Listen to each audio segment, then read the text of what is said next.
लाडली ड्रामे की आज की किस्त में आपने देखा कि नाज़ो का अगला निशाना है अब्रिश। दोनों भाभीियों का सुकून बर्बाद करने के बाद इसे लगा था कि अब इसके मुकाबिल कोई नहीं खड़ा हो सकता, लेकिन राहिम जो मासूमियत और बहन के प्यार में आकर इससे अपने दिल की बातें शेयर करके बहुत बड़ी गलती कर बैठा है, क्योंकि अब्रिश से नफ़रत की वजह दे दी है नाज़ो को।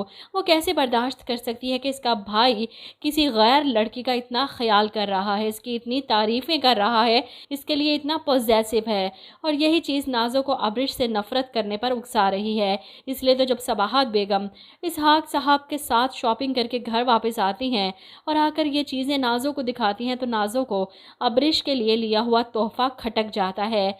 ये ब्रेसलेट आपने अब्रिश के लिए लेकर आई हैं? इस पर सबाहत बेगम मुस्कुराती हुई कहती हैं कि हाँ, अच्छा है ना। जिस पर नाज़ो जल भुन कर कहती है कि अम्मी, आप उसे अभी से इतना सर पर चढ़ा रही हैं, इसे इसकी औकात पर रखें। मेरे अब्बा का इतना फजूल पैसा नहीं कि वो बहुओं पर लुटाते फिरें। सामने बैठे इसहाक साहब हैरान परेशान होकर अपनी नाज़ो को देखते हैं। बेटा क्या हो गया है? सबाहत भी अपनी बेटी के सामने चुप पड़ जाती हैं। इसहाक साहब बड़े प्यार से नाज़ो को समझाते हैं कि बेटा, वो ना सिर्फ राहिम की होने वाली बीवी है, इस घर की बहू है, बल्कि तुम्हारी नंद भी है। इसके साथ इतने रिश्ते हैं तो जाहिर सी बात है हमने अपनी हैसियत के मुताबिक ही अपनी बहू के लिए कुछ लेकर जाना है। इससे कोई फ़र्क नहीं पड़ता तुम्हारे अब्बा जी का पैसा कौन सा ख़त्म हो जाएगा, तुम्हारा दिल भी जो चाहता है तुम ले सकती हो।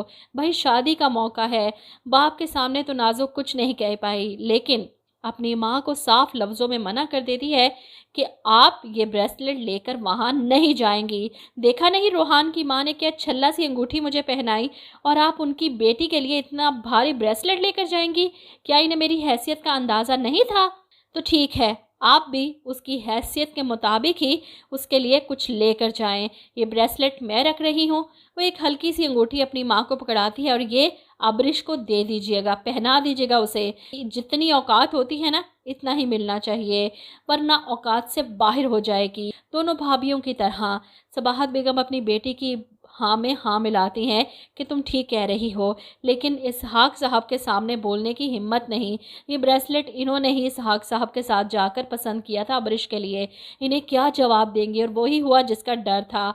इसहाक साहब ये सब देखने के बाद गुस्से से आग बगूला सबाहत बेगम पर चिल्लाते हैं कि सवाल ये है कि तुमने जब अब्रिश के लिए ब्रेसलेट पसंद किया था तो फिर ये अंगूठी ले जाने की क्या ज़रूरत थी? मेरी इज्जत खाक में मिलाना चाहती हो? सबाहत, मैं तुमसे पूछ रहा हूँ। और सबाहत बेगम जो पहली बार शायद अपने शोहर के सामने खौफजदा होकर खड़ी हैं कि क्या बताएं कि नाज़ो ने इन्हें मना कर दिया था। वो अपनी बेटी पर तो आंच भी नहीं आने देंगी, क्योंकि इसकी शादी है। वो नहीं चाहती कि बाप और भाइयों की नज़रों में नाज़ो बुरी बने, इसलिए वो खुद बुरी बन जाती हैं कि मैंने सोचा रोहान की अम्मी हमारी लाडली नाज़ो को इतनी हल्की सी अंगूठी पहना कर गई, अगर हमने कुछ ज़्यादा किया तो कहीं वो लोग शर्मिंदगी महसूस ना करें, ये ना समझे कि हम उन पर अपने पैसों का रोब डाल रहे हैं। इनके पास 100 बहाने हैं नाज़ो के बताए हुए इसहाक साहब के गुस्से को ठंडा करने के लिए।